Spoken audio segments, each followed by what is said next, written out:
Bom dia, hoje a gente vai apresentar o Brasil sob a ditadura militar. Nosso grupo é composto por Clarice de Jesus Costa, Rayane Souza Ries, Laís Nicolete Rosa e eu, Leandro Cunha da Silva. A ditadura militar no Brasil. Bom, a ditadura militar no Brasil durou 21 anos, teve 5 mandatos militares e instituiu 16 atos institucionais, mecanismos legais que se sobrepunham à Constituição. Bom, nesse período houve restrição à liberdade, repressão aos opositores do regime e censura. Em 1961, Jânio Quadros assume a presidência e, nesse mesmo ano, renuncia ao cargo. A partir disso, seu vice, João Goulart, foi quem assumiu seu lugar. A questão é que Jânio Quadros e João Goulart eram de partidos políticos diferentes e tinham projetos opostos para o país. O projeto de Jango, apelido por qual era conhecido o novo presidente, estava apoiado em reformas de base, como fiscal, administrativa, universitária e principalmente agrária. Além disso, o presidente era um representante trabalhista, do legado de Getúlio Vargas. Assim como mencionado, a reforma agrária uma das principais propostas do governo Jango, e também o que mais gerava polêmica. Afinal, era combatida pelos grandes latifundiários e por grande parte dos parlamentares no Congresso Nacional. Antes de entender o período militar brasileiro, é preciso compreender os eventos que levaram até ele, os antecedentes do golpe militar de 1964. O momento enfrentado pelo Brasil era de bastante fervência e polarização política entre a população. Houve apoio de parte da população para a derrubada do governo, principalmente dos setores mais conservadores da sociedade e de partes da classe média. É por esse motivo, inclusive, que muitas vezes o termo ditadura civil-militar é utilizado. Vale lembrar ainda que eram tempos de Guerra Fria e havia medo de um suposto perigo comunista.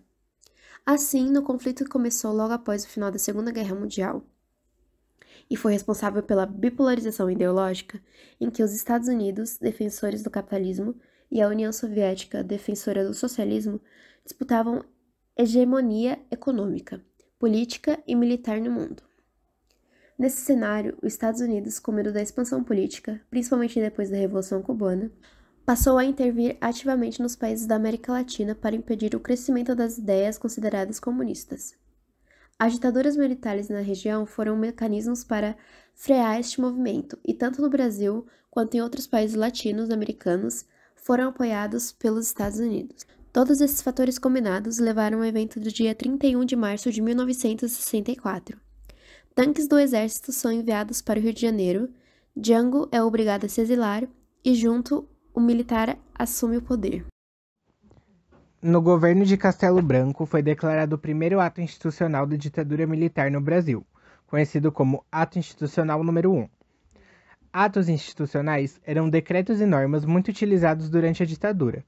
Eles davam plenos poderes aos militares e garantiam a sua permanência no poder.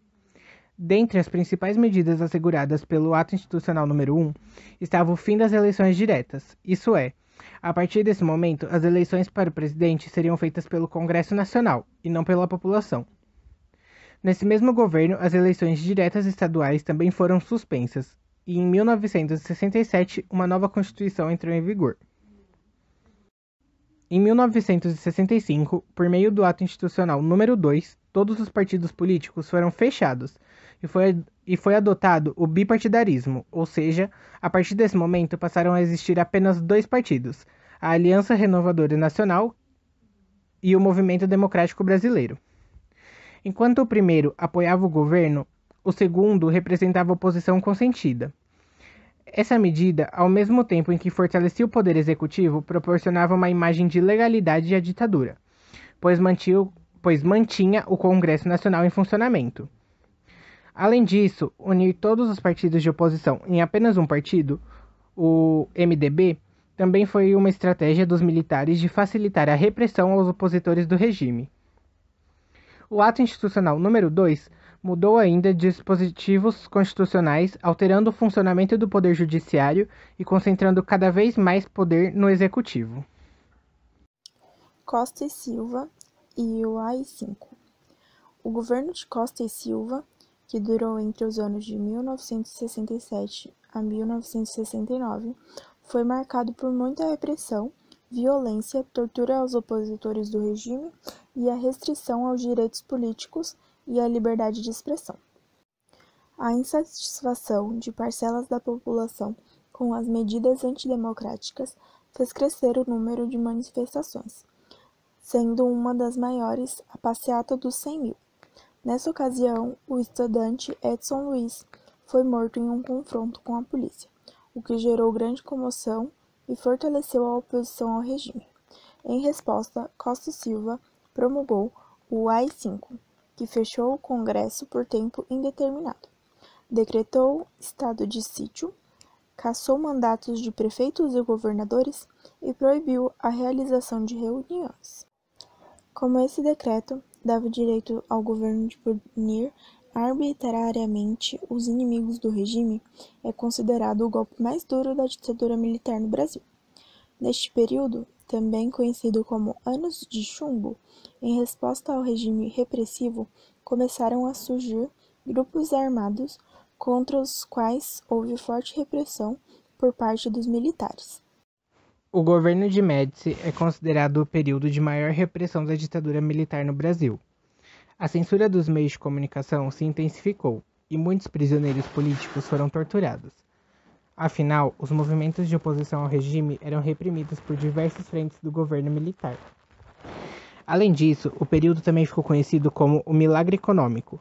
Isso porque algumas medidas econômicas adotadas pelo governo, como a restrição ao crédito, o aumento das tarifas do setor público, a contenção dos salários e direitos trabalhistas e a redução da inflação, resultaram em taxas de crescimento do PIB acima de 10% e grandes investimentos em infraestrutura. Ainda nesse momento, foram construídas mais de 1 milhão de casas, financiada pelo Banco Nacional de Habitação, e o setor de bens duráveis e eletrodomésticos cresceu. Por isso, a impressão que se passava a partir dos resultados dessas medidas era a de crescimento econômico, ou como se costuma chamar, milagre econômico. O crescimento da economia, somado à euforia após a conquista do tricampeonato mundial de futebol, levou o governo militar a adotar campanhas publicitárias ufanistas, como Brasil, ame ou deixe-o, ou ninguém mais segura esse país. Esse milagre, no entanto, deixou uma dívida externa muito grande para o país, equivalente hoje a uma dívida no valor de 1,2 trilhões de dólares, muito maior do que a atual, cujo valor registrado em 2017 foi de 37,36 bilhões. Isso significa que o milagre econômico gerou na realidade a dependência brasileira por empréstimos externos nos anos que seguiram. Além disso, o milagre foi acompanhado de maior desigualdade de renda, ou seja, a riqueza se concentrou ainda mais na mão dos ricos e a camada de pobres da população teve sua situação econômica e social ainda mais precarizada. O índice de Gini, que mede a concentração de uma renda de um país, alcançou em 1977 o pior nível da história, com o número de 0,62. Isso significa uma concentração de renda maior do que a registrada atualmente em países como Namíbia e Haiti. Em 1973, houve a crise do petróleo no mercado internacional. Com o aumento do preço do combustível, a inflação do país continuou a subir e em 1974 a inflação era de quase 30% ao ano, chegando à taxa de 242,24% ao final da ditadura. Além disso, os investimentos na economia brasileira caíram, reduzindo o consumo e a geração de empregos.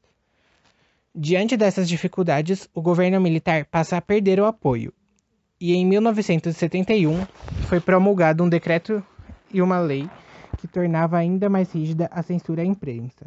Os grupos de esquerda sofriam fortes repressões e foram criadas instituições para lutar contra eles, como o Departamento de Operações Internas e o Centro de Operação da Defesa Interna. Esses órgãos eram utilizados como centro de aprisionamento e tortura e estavam localizados nas principais cidades do Brasil. Geisel e o início da abertura política. Geisel, 1974 até 1979. Iniciou seu governo com uma abertura política lenta, gradual e segura. Na prática, isso significava a transição para um regime democrático, mantendo os grupos de oposição e movimentos populares excluídos do processo de decisão política. Essa transição também tinha como razão o desgaste das forças armadas após anos de repressão, violência e restrição à liberdade. As violações aos direitos humanos e repressões violentas continuaram, apesar do início da abertura. O caso mais grave ocorrido durante o governo de Geisel foi a tortura e morte do jornalista Vladimir Herzog, em 1975. Esse episódio gerou grande comoção popular, mas Geisel não tomou providências para punir os responsáveis pelo ato. Algo importante a se comentar é que a crise econômica também se agravou e em 1968 operários metalúrgicos do ABC iniciaram o maior ciclo de greves da história do Brasil. Diversos setores da sociedade começaram a se mobilizar e denunciar as atrocidades cometidas pelo governo. A situação ficava ainda mais insustentável para a manutenção da ditadura militar no Brasil. Diante da pressão da população e do surgimento de movimentos contrários ao regime, o presidente revogou diversos decretos-lei, inclusive o AI-5. Em termos de investimento, no governo de Geisel foram registrados os mais altos suportes em infraestrutura e industrialização, atingindo 23,3% do PIB. Isso é um valor alto e alguns exemplos desses investimentos foram a Transamazônica, a Ponte Rio-Niterói, usina nuclear e a hidrelétrica de Itaipu. Figueiredo e a Lei da Anistia. O governo de Figueiredo, de 1979 até 1985, durou 6 anos e colocou fim ao período ditatorial. Em 1989 foi promulgada a Lei de Anistia. Aos poucos, presos políticos foram sendo libertados e os exilados voltaram ao país. Uma polêmica sobre tal lei é que ela exclui os guerrilheiros condenados por atos terroristas, mas inclui os agentes de repressão policial e militar, responsáveis por violações aos direitos humanos. A partir desse momento, tornou-se possível a criação de novos partidos políticos, muitos desses que existem até hoje. Mas essa abertura do final do regime não era aceita por todos. Considerando um ato de terrorismo, militares contrários à abertura explodiram uma bomba no centro de convenções do Rio de Janeiro, durante uma comemoração ao Dia do Trabalho.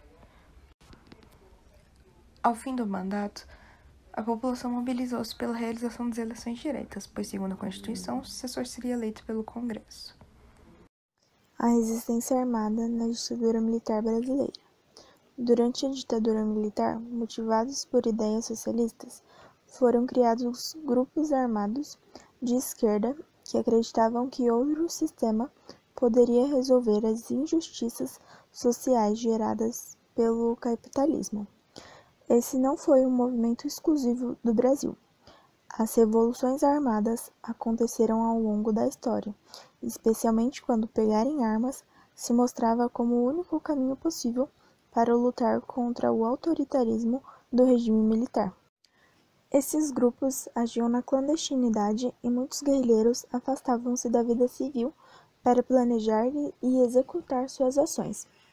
Para combater a luta armada, os militares utilizaram inúmeros recursos jurídicos, políticos e militares. A tortura foi uma das formas que o Estado utilizou para conseguir informações sobre esses grupos e suas estratégias e enfraquecer sua atuação. A cultura como resistência à ditadura militar. Já falamos sobre os grupos armados que lutavam contra a ditadura militar no Brasil e da passeata dos 100 mil, uma mobilização que contou com o apoio de diversos setores da sociedade. E é bom lembrar que o período da ditadura foi de grande importância cultural e artística no país. Apesar das restrições à liberdade de imprensa e de expressão impostas pela censura, muitos artistas, músicos e cineastas manifestavam seu posicionamento contrário ao regime, ainda que de maneira metafórica, para não serem condenados como opositores ao regime. Tom Jobim, Vinícius de Moraes, Chico Buarque, Gilberto Gil e Veloso são exemplos de cantores e compositores que utilizaram a música para manifestar sua opinião. O tropicalismo, por exemplo, foi um movimento forte de oposição à ditadura e de construção da identidade cultural brasileira. Diversos artistas, músicos e escritores foram exilados durante o período ditatorial. Um dos exemplos de música que se referia contra a ditadura era Apesar de Você, de Chico Buarque. No princípio, os militares não perceberam que a letra era uma mensagem a eles e liberaram a canção, mas a população entendeu o recado e logo em seguida o governo militar proibiu a execução da música e destruiu os discos. Essa foi a nossa apresentação. Muito obrigado pela atenção.